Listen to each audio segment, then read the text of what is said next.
আমরা কেন ইংলিশে কথা বলতে পারি না? নিশ্চয়ই এর পিছনে কিছু কারণ আছে। So why we cannot speak in English? Maybe there are some reason behind of that. ১ম কারণ হলো যে আমরা নিজেদের উপর বিশ্বাস করতে পারি না এবং আমাদের উপর কোনো বিশ্বাস নেই। The first thing is we cannot believe on ourselves and we don't have faith to us. So that's why we cannot speak in English.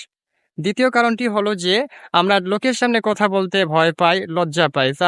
The second thing is we feel shy to talk in front of people. তৃতীয় কারণটি হলো যে আমাদের অনুশীলনের অভাব, যার কারণে আমরা ইংলিশে কথা বলতে পারি না। So third thing is a lack of practice. We cannot speak in English properly. আর চতুর্থ কারণটি হলো যে আমরা সবসময় চাই যে আমরা গ্রামার অনুযায়ী কথা বলবো। যার কারণে আমরা আরো বেশি করে পিছিয়ে পড়ি। So fourth thing is we want to speak in English grammarly, so that's why we cannot learn English.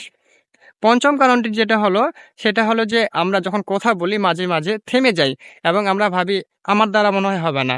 So the fifth thing is when we talk to anyone, then we stuck occasionally, then we think we cannot do that, we cannot speak in English. ষষ্ঠ কারণটি হলো যে আমরা সবসময় চাই ইংলিশে অনর্গলভাবে কথা বলবো।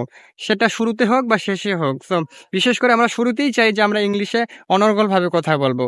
The sixth thing is we want to speak in English fluently at the beginning of our English learning journey. So it is also very harmful for